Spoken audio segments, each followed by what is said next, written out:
फैसलाबाद का नाम रोशन करने वाली ये है रिदा, जो दौड़ के मुकाबले में लड़कों को भी पीछे छोड़ देती हैं। इन्होंने एथलेटिक्स में 80 से ज्यादा मुख्तलिफ मेडल्स जीतकर कामयाबी हासिल की। रिदा तालीम के साथ गेम को कैसे मैनेज करती हैं, जानिए इस वीडियो में। मुझे ये बताएं कि एथलीट बनने का ख्याल आपको कब आया, कैसे सोचा कि मैं एक एथलीट बनती हूँ? स्कूल लाइफ से मैम ने शुरू करवाई गेम, तो अल्हम्दुलिल्लाह स्कूल लाइफ में मैंने बहुत सारा मेडल जीते हैं। तो उससे के बाद मैंने शौक़ और था, लड़कों के साथ खेलती थी, इस वजह के साथ बहुत ज़्यादा मुझे शौक़ बन गया मेरा। अच्छा, जब आपने घर बताया कि मैं एथलीट बनना चाहती हूँ, तो उनके क्या ख्यालात थे, क्या उन्होंने कहा? मैंने घर नहीं पहले बताया, पहले मैं वैसे ही खेलती थी। तो फिर मेरी मैम ने घर बात की मेरी मम्मा पापा से, तो इजाज़त ली। तो मुझे बहुत मुश्किल से इजाज़त दी मम्मा पापा ने। कौन कौन से गेम करती हैं आप? मैं हैंडबॉल भी करती हूँ और ये तो मेरी मेन गेम्स है। अच्छा, मुझे ये बताएं कि कितना टाइम गेम को देती हैं और इसके साथ क्या करती हैं? मैं टाइम को सिर्फ 2 से 3 घंटे गेम करती हूँ और स्टडी भी करती हूँ। अच्छा, ये बताएं, गेम में लड़कियों का आना है, ये कोई आम बात नहीं है। यकीनन जो हौसले वाली होती हैं वही आगे आती हैं। तो अभी तक कितनी मुश्किलात से आपको गुजरना पड़ा, क्या क्या मुश्किलात आती हैं? बहुत मुश्किल आती है, बहुत ज़्यादा। मैं बताऊँ इसमें मतलब ज़ाहिरी बात है, सबको पता है स्टेरॉइड इस्तेमाल होते हैं, उसमें बहुत मुश्किल आती है लड़की के लिए। वो खाएं तो रेस मतलब अच्छे टाइम अच्छा स्पेंड कर सकती है, अदरवाइज़ नहीं।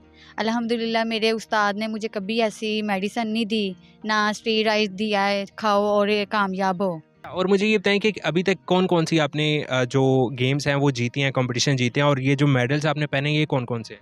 ये मैंने अटक में हमारी नेशनल गेम्स हुई थी, अल्हम्दुलिल्लाह उधर पाकिस्तान सिल्वर मेडलिस्ट हूँ।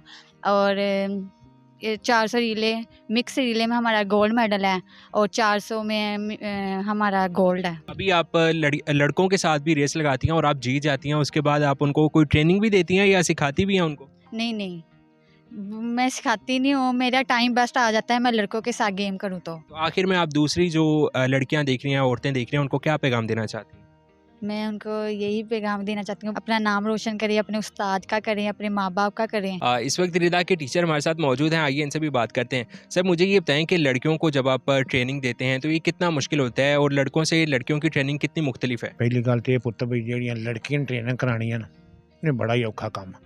ਇਹਨੂੰ ਅਗਰ ਧੀ ਭੈਣ ਬੇਟਾ ਕਰਕੇ ਟ੍ਰੇਨਿੰਗ ਨਹੀਂ ਕਰਾਉਣੀ ਫਿਰ ਕਾਮਯਾਬੀ ਨਹੀਂ ਹੁੰਦੀ। ਇਸ ਵਾਸਤੇ ਇਹ ਬੱਚੇ ਆ, ਇਹਨਾਂ ਨੂੰ ਟ੍ਰੇਨਿੰਗ ਕਰਾਉਣ ਵਾਸਤੇ ਪਹਿਲੇ ਇਹਨਾਂ ਦੀ ਮਾਂ ਪਿਓ ਕੋਲੋਂ ਇਜਾਜ਼ਤ ਲਈਦੀ ਹੈ, ਫਿਰ ਇਹ ਕੁਛ ਆਪ ਵੀ ਆਪਣੇ ਮਾਂ ਪਿਓ ਕੋਲੋਂ ਇਜਾਜ਼ਤ ਲੈਂਦੀਆਂ, ਫਿਰ ਗਰਾਊਂਡ 'ਚ ਆਉਂਦੀਆਂ, ਫਿਰ ਇਹ ਸਾਡੀ ਜ਼ਿੰਮੇਵਾਰੀ ਹੁੰਦੀ ਹੈ ਇਹਨਾਂ ਦੀ ਸਾਰੀ, जो भी आ अच्छा बुराई तक की सब जिम्मेवार होंगे। अच्छा, दूसरा मुझे ये बताएं कि ग्राउंड के हवाले से या अपनी ट्रेनिंग के हवाले से आप गवर्नमेंट के लेवल पे कोई बात करना चाहें, आप मुत्तफिक हैं सारी पॉलिसी से? नहीं, कादी पॉलिसी मोट आ ग्राउंड ही किसी काम की नहीं जड़ी बनी। अच्छा, उधर वेखी नहीं सारी पुट्टी छड़ पे लत के कादी आ। तो क्या होना चाहिए इसका हल? कुछ नहीं ना हाल गवर्नमेंट ने करना पुत, मैं या तुसी तो ना कर सकते। गवर्नमेंट के वो आप क्या अपील करना चाहिए? इन्हें अपील यही करने भी इन्हों दोबारा रिपेयर करान। तो रिदा आपके पास जब आई थी, किस एज में आई थी, और अभी इसकी जो कामयाबियां हैं उसको देख के आप क्या कहना चाहते हैं? कामयाबी को मेरी बहादरी नहीं, ना ਤੁਹਾਡੀ बहादरी, ना रिदा की बहादरी है, रब की रात दिंदी है जी।